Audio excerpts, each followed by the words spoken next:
Hi, എല്ലാവർക്കും പുതിയൊരു വീഡിയോയിലേക്ക് സ്വാഗതം. നമ്മൾ എല്ലാവരും ഉണ്ട്. നമ്മൾ ഒരുമിച്ച് തഞ്ചാവൂർ പോവാണ്. അപ്പോൾ അതിൻ്റെ ഒരു വീഡിയോ ആണ് ഇന്ന് വരുന്നത്. അപ്പോൾ നമ്മൾ കൊട്ടാരക്കര റെയിൽവേ സ്റ്റേഷനിൽ എത്തിയിട്ടുണ്ട്. ഈ സീരീസിൽ അപ്പോൾ കുറേ വീഡിയോസ് വരുന്നുണ്ട്. അപ്പോൾ ചാനൽ സബ്സ്ക്രൈബ് ചെയ്യാത്തവർ സബ്സ്ക്രൈബ് ചെയ്തൊന്ന് വെക്കുക, ലൈക്ക് ചെയ്യണം, ഷെയർ ചെയ്യണം, സബ്സ്ക്രൈബ് ചെയ്യണം. കൊട്ടാരക്കര റെയിൽവേ സ്റ്റേഷനിൽ വന്നിരിക്കുകയാണ്. വേണ്ട ആദ്യമായിട്ട് കയറാൻ പോവാണ്. ട്രെയിനിൽ ആദ്യമായിട്ട് കയറാൻ പോവാണ്. അടിപൊളി എക്സ്പീരിയൻസ് ആയിരിക്കുമോ? അന്നി എക്സൈറ്റഡ് ആണോ? ആണോ അന്നി എക്സൈറ്റഡ് ആണോ? അടിപൊളി റെയിൽവേ സ്റ്റേഷനാണ് ഈ കൊട്ടാരക്കര. നല്ല പ്രകൃതി രമണീയമായ ഒരു റെയിൽവേ സ്റ്റേഷനാണ്. ഒരുപാട് മരങ്ങളും വലിയ തിരക്കൊന്നുമില്ല.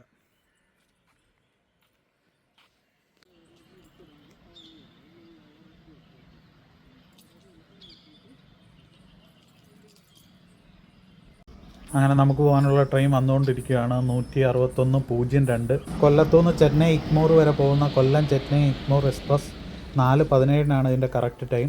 ഇത് എല്ലാ ദിവസവും ഓടുന്ന ഒരു ട്രെയിനാണ്. നമ്മൾ തൃച്ചി വരെയാണ് ഇതിന് പോകുന്നത്. അന്വിയൊക്കെ ഭയങ്കര തുള്ളിച്ചാടി ഭയങ്കര എക്സൈറ്റഡ് ആയിട്ടാണ്. ആദ്യമായിട്ടുള്ള ഒരു ട്രെയിൻ യാത്രയാണ്. അതിൻ്റെ ഒരു എക്സൈറ്റ്മെൻറ്റ് അവരുടെ മുഖത്ത് കാണാം. കയറിയപ്പോൾ തൊട്ട് വിൻഡോ സീറ്റിന് വേണ്ടിയിട്ടുള്ള ബഹളമാണ് കണ്ടുകൊണ്ടിരിക്കുന്നത്. അന്വി കുറച്ച് നേരം ഒരിടത്തിരിക്കും, പിന്നെ അവിടുന്ന് മാറി വേറൊരിടത്തിരിക്കും. അങ്ങനെ എന്തൊക്കെ ചെയ്യണമെന്ന് അവർക്കറിയത്തില്ല.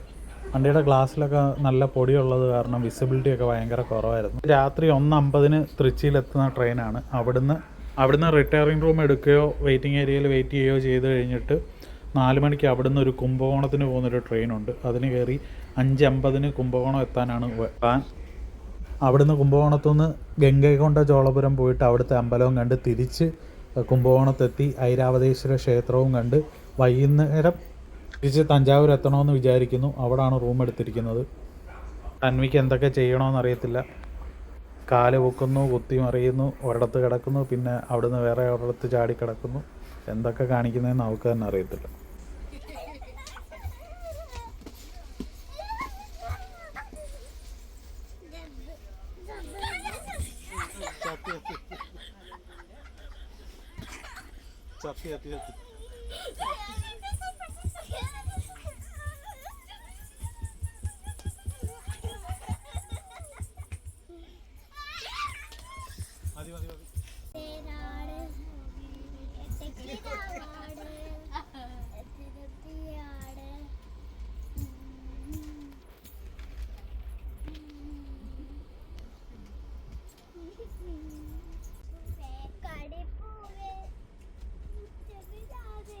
രാത്രി 1 മണിയായപ്പോൾ ഒരു പ്രശ്നം ഉണ്ടായി. ഞാൻ ഉറങ്ങിയിട്ടുണ്ടായിരുന്നില്ല. ലൈവ് സ്റ്റാറ്റസൊക്കെ ട്രെയിനിൻ്റെ നോക്കിക്കൊണ്ട് ട്രെയിനിൽ കിടക്കുമായിരുന്നു. ലൈവിൽ കാണിച്ചത് തൃച്ചി എത്താൻ ഇനി 3 കിലോമീറ്ററേ ഉള്ളൂ എന്നാണ്. ഇനി പെട്ടെന്ന് ഒരു സ്റ്റേഷനിൽ നിൽക്കുകയും ചെയ്തു. എന്നാണ് TT അകത്ത് ഓടി വന്നിട്ട് തൃച്ചി എത്തി എന്ന് എല്ലാവരോടും പറയുന്നത് എൻ്റെ ശ്രദ്ധയിൽപ്പെട്ടത്. ഞാൻ ഓടിച്ചെന്ന് വെളിയിൽ നോക്കിയപ്പോഴത്തേക്ക് തൃച്ചി സ്റ്റേഷൻ 50 മിനിറ്റ് നേരത്തെ ട്രെയിൻ തൃച്ചി സ്റ്റേഷനിൽ എത്തിയിരിക്കുന്നു. ഞാൻ പെട്ടെന്ന് ചെന്ന് ഉറങ്ങിക്കിടക്കുന്ന വൈഫിനെ വിളിച്ചുണർത്തുവാണ്. വൈഫിനാണ് പെട്ടെന്ന് വിളിച്ചുണർത്തിയപ്പോഴത്തേക്ക് എന്തുവാണ് അവസ്ഥയെന്ന് അറിയാതിരിക്കുന്നു.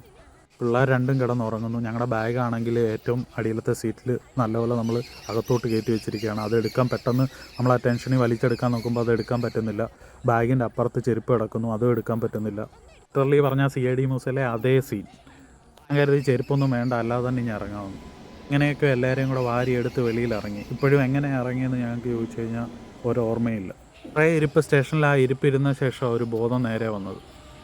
പിന്നെ അവിടുത്തെ AC വെയിറ്റിംഗ് ഹാളിലോട്ട് പോയി. ഇവിടെ ഒരാൾക്ക് 1 മണിക്കൂറത്തേക്ക് 50 രൂപയാണ് ചാർജ് ചെയ്യുന്നത്. കുറേ വീഡിയോസിൽ ഓരോരുത്തർ 1 മണിക്കൂറത്തേക്ക് 30 രൂപ എന്നൊക്കെ പറയുന്നത് ഞാൻ കേട്ടിട്ടുണ്ടായിരുന്നു. 1 മണിക്കൂറത്തേക്ക് 30 അല്ല 50 രൂപയാണ് ഇവർ ചാർജ് ചെയ്യുന്നത്. പിന്നെ ഇവിടെ റിട്ടയറിംഗ് റൂംസ്, സ്ലീപ്പിംഗ് പോഡ്സൊക്കെ അവൈലബിൾ ആണ്. പക്ഷേ നമ്മൾ തിരക്കിയപ്പോഴത്തേക്ക് അതെല്ലാം ഫുള്ളായിരുന്നു. ഇതുപോലുള്ള സോഫകളും ചെയറുകളുമാണ് ഇവിടെ ഇട്ടിരിക്കുന്നത്. അവിടെ പ്രത്യേകം എഴുതി വെച്ചിട്ടുണ്ട് സോഫകളിലൊന്നും നമ്മൾ കിടന്നുറങ്ങരുത്, ഇരിക്കാൻ വേണ്ടി മാത്രമുള്ളതാണ്. പക്ഷേ പലരും അവിടെ കിടന്നുറങ്ങുന്നുണ്ടായിരുന്നു. സ്ഥലമൊക്കെ അത്യാവശ്യം നീറ്റാണ്. അകത്തെ ബാത്റൂമൊക്കെ നല്ല ക്ലീനാണ്. ഇത് കണ്ടോ, 3 പേർക്ക് 1 മണിക്കൂറത്തേക്ക് 150 രൂപയാണ് ചാർജ് ചെയ്തിരിക്കുന്നത്. അയാൾക്ക് അവർ ടിക്കറ്റ് വേണ്ടാന്ന് പറഞ്ഞു. അങ്ങനെ ഞങ്ങൾ 3:30 വരെ അവിടെ സ്പെൻഡ് ചെയ്ത ശേഷം വെളിയിലിറങ്ങി. 8 മണിയായപ്പോഴത്തേക്ക് ഞങ്ങളുടെ അടുത്ത കുംഭകോണത്തിനുള്ള ട്രെയിൻ എത്തി. ഇന്ന് കുംഭകോണത്തിന് ട്രെയിൻ കയറി. 50 ആയപ്പോഴത്തേക്ക് ഞങ്ങൾ കുംഭകോണത്തെത്തി. കുംഭകോണം ഒരു വളരെ ചെറിയ സ്റ്റേഷനാണ്. ഇവിടെ റിട്ടയറിംഗ് റൂംസോ വെയിറ്റിംഗ് ഹാൾസോ ഒന്നുമില്ല. വീഡിയോ ഇവിടെ വെച്ച് അവസാനിക്കുകയാണ്. ഗംഗൈകൊണ്ട ചോളപുരത്തിൻ്റെ അടുത്ത വീഡിയോയുമായി ഉടനെ കാണാം. അതുവരെ സ്റ്റേ ട്യൂൺ. Thank you.